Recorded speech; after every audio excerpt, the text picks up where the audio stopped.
Are your students sleeping in class, not turning in assignments, or better yet, not even doing the work at all? In this video, I'm going to share some insight as to why students are not engaged this school year, and then I'm going to share some tips that you can do to increase their growth mindset, change their attitude about learning, and get them excited about school again. Be sure to watch this video all the way to the end because I'm going to share 6 strategies that you can use to get students excited and motivated to learn.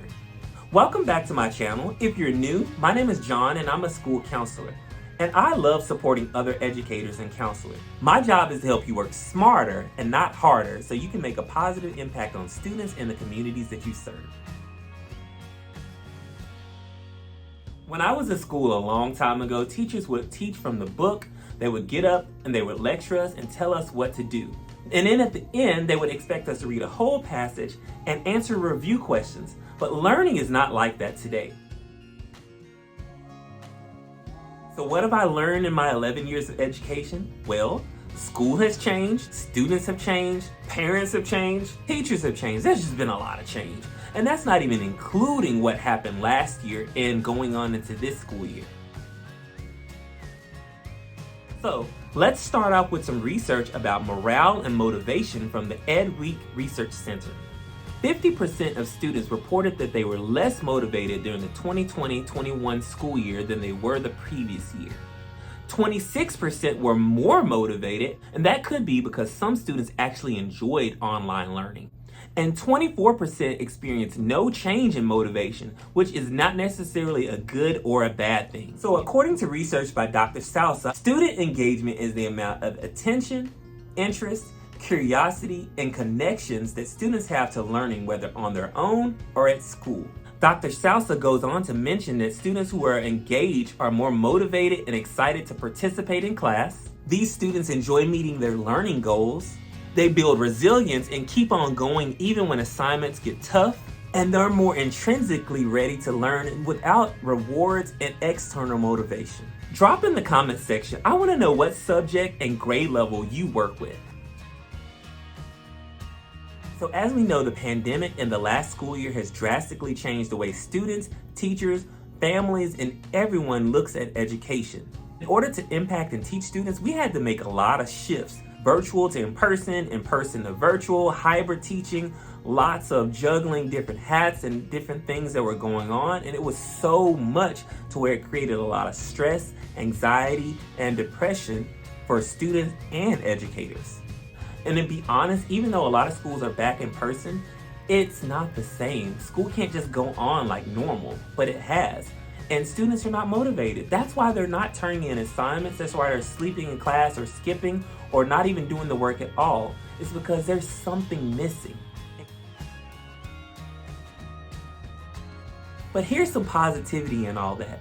You as an educator, counselor, teacher, assistant principal, you can do things to make things better for students. And here are 6 tips that you can do to make students more motivated. So grab a notebook, a pen, and get ready to learn some information that's going to help you and your students. Number 1, create a space of hope and love. This doesn't just include classroom decorations. This includes creating an atmosphere where students feel safe physically and mentally. Set norms and expectations. And one of the big things is, if students participate, you have to make sure that no one laughs at other students for calling out an answer, even if they get it wrong. That's where students feel safe emotionally in a classroom. That's just one example. Greet them at the door. Who likes to enter a place and not be greeted? I know if I go to a store and the salesperson doesn't greet me, it makes me feel bad inside. Well, it doesn't make me feel bad inside, but it doesn't make me feel like spending my money. And so the same thing with our students. They need to be greeted with a genuine, warm greeting when they walk through the door. And then encourage students to participate so that you can get those answers, even if they're right or wrong. And don't say you're wrong when they get it wrong. Just say something like, oh, that's interesting. Thank you for sharing. Does anyone have anything else to add to it? And be sure to make a big deal when students answer questions, because it takes a lot of effort and it takes a lot of courage to step out there and say something, not know if you're right or wrong. When you're teaching your classes, your energy level has to be on 100 because your students have to know that you are excited about your content. Now that's going to take some planning.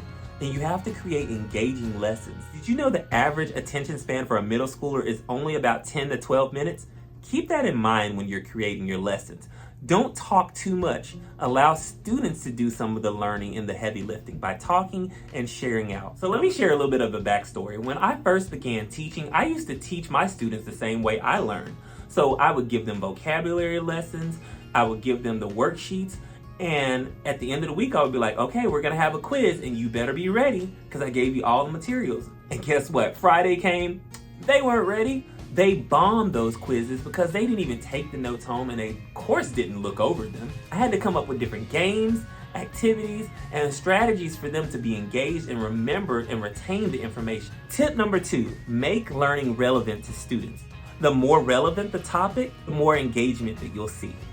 Include references to students' culture. That includes video games, movies, TV shows, artists, sports, memes, and even include GIFs or GIFs into your presentations or lessons. Students appreciate that. So how do you do that? Spend a little bit of time on TikTok. You probably do it anyway, but spend some educational time on TikTok. Search for trends and include those in lessons. Or better yet, ask your students. Do a warm-up one day and say, hey students, what's your favorite music artist? Or what's your favorite sport? Or what's your favorite video game? And research that and include those in your lessons. And this can be done for any content area. Trust me, I used it for Spanish. Whenever I do a quiz, I would say, Michael Jordan played baloncesto. And the kids knew, oh, that's basketball. Basketball equals baloncesto. There we go. They learned. If you're getting value from this video, don't miss out. Hit that subscribe button and that bell notification so you're aware when I drop new videos. Tip number 3, put your students in your lessons. This week, I attended a counseling conference with Principal Kafele, and he dropped some knowledge on us about equity and making sure that students feel comfortable and see themselves in the classrooms, the curriculum, and lessons. As I was driving, I was like, how can I do that? How can I take that knowledge and include students in my lessons? Here you go, here's an example. So you can share out a Google form with your students asking them where their home country is or where their family originated from. And you can research that country's flag, their food, sports, different music artists or famous celebrities or inventors from that country, and easily include that into your lessons. Even if you just show a quick tip daily about those different facts. I know a teacher on my campus that shares an animal fact daily with their students. So why not do the same thing and share facts that are relevant to students and who they are and identify with? And it's such an easy thing to do. It's a small thing that will have a big impact on the way that the students see themselves in your classrooms and in their lessons. And it just will show them that you care. Tip number 4, set high expectations. Now, when you set high expectations for learning, make sure that you communicate that the students can and will be able to achieve those goals. It's gonna take some effort, but you have to lift them up. Right now, their morale, their energy, their even sense of self is so low because of the things that they experience that it's gonna take some extra work for you to build up their self-confidence and their stamina. And give them specific feedback. When they turn in work, don't just say good job or good effort or whatever, or give them an A. Tell them specifically, this is what I enjoyed about your assignment, or this is what I enjoyed about you sharing in class. Please share more like that. I'm really proud of you. It helps and it builds up their self-esteem to hear this. Tip number 5, offer opportunities for them to work in pairs. A lot of times teachers will share information and students will learn, but guess what? They learn more from each other. They love talking to each other. If you can get them in groups and get them to talk about the assignment, either in think pair shares where they're actually talking about it, or even just working together to complete the assignment. But they learn a lot from each other.